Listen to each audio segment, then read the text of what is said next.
আসসালামু আলাইকুম সবাইকে নতুন আর একটি ভিডিওতে স্বাগতম। তো এখন হচ্ছে আমরা যাচ্ছি আপনার ঢাকাতে। একদম ফজরের পরপরই রওনা দিলাম। সকালের আবহাওয়া ঠান্ডা ঠান্ডা আবহাওয়া, বেশ ভালোই লাগতেছে বাইক চালাইতে। তো ঢাকা হচ্ছে আপনার আমাদের নড়াইল থেকে 130 কিলো। তো যাতায়াতে মোটামুটি 260 কিলো। আর সময় লাগে হচ্ছে 2.5 থেকে 3 ঘন্টা মূল যাত্রাবাড়ি পর্যন্ত। আর এদিকে যদি আপনি বাবুবাজার ব্রিজ ধরেন, অর্থাৎ ব্রিজের গোড়া বা যাত্রাবাড়ি ফ্লাইওভার পর্যন্ত হচ্ছে আপনার 2.5 থেকে 3 ঘন্টা সময় লাগে। আর এরপরে আপনি ঢাকার ভিতরে যেখানেই যাবেন সময়টা সেইভাবে বেশি লাগবে আর কি। আর এখন হচ্ছে আপনার আমাদের নড়াইল থেকে ঢাকার যে যাতায়াত ব্যবস্থা এটা খুবই ভালো। আমাদের মেইন শহর থেকে হচ্ছে ভাটিয়াপাড়া পর্যন্ত এই রাস্তাটা হচ্ছে যে এখন যেমন দেখতে পাচ্ছেন এরকম। আর বাকি ভাইটাপাড়া থেকে হচ্ছে আপনার আহ, গোপালগঞ্জের যে রাস্তা বেশ চওড়া, ভালো মোটামুটি। আর তারপরে ভাঙ্গা পর্যন্ত আর কি ওরকম। ভাঙ্গা থেকে তো একদম আমাদের মাওয়া হাইওয়ে যে রাস্তা সেটা ঢাকা পর্যন্ত। তো সেক্ষেত্রে দেখা যাচ্ছে যে এরকম রাস্তা বাদে হচ্ছে আপনার 25 কিলো মতো। আর এরপরে হচ্ছে গোপালগঞ্জের যে রাস্তা ওইটা আর কি আপনার 35 কিলো। তারপরে বাকিটা মাওয়া হাইওয়ে।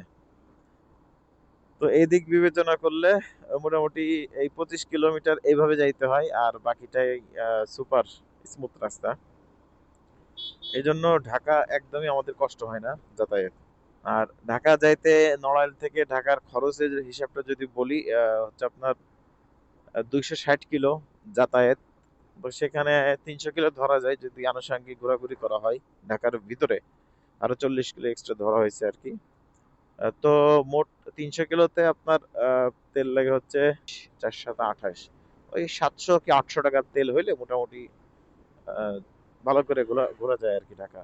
আমার মাইলেজ যেহেতু আপনার 100 টাকায় 40, 1 লিটারে যাচ্ছে হচ্ছে আপনার 45। সেই হিসাব করলে আর কি 800 টাকার তেল। আর টোল হচ্ছে পদ্মা সেতুতে যাওয়া 100, আসা 100। আর ছোটখাটো যে টোল আছে এগুলা আনুষঙ্গিক সব মিলিয়ে 100। 800 টাকার তেল আর হচ্ছে আপনার 300 টাকার টোল। এই 1100 টাকা হইলে দুইজনে বেশ আরামে যাতায়াত করা যাচ্ছে ঢাকা শহর। জন প্রতি 550 টাকা করে পড়তেছে। এই হচ্ছে আমাদের নড়াইল থেকে আপনার ঢাকার আমার এই বাইকের যাতায়াত খরচ এবং সময়। তো এটি হচ্ছে আমাদের গোপালগঞ্জের রাস্তা। আর আমি যেটা বললাম আপনার নড়াইল থেকে ভাটিয়াপাড়া পর্যন্ত, ভাটিয়াপাড়া বলা যাবে না, নড়াইল থেকে কালনা সেতু পর্যন্ত হচ্ছে রাস্তাটা একটু চিপা। এরপরে হচ্ছে গোপালগঞ্জের রাস্তা। আর এই হচ্ছে আপনার গোপালগঞ্জের রাস্তা, মোটামুটি স্মুথ এবং বেশ চওড়া।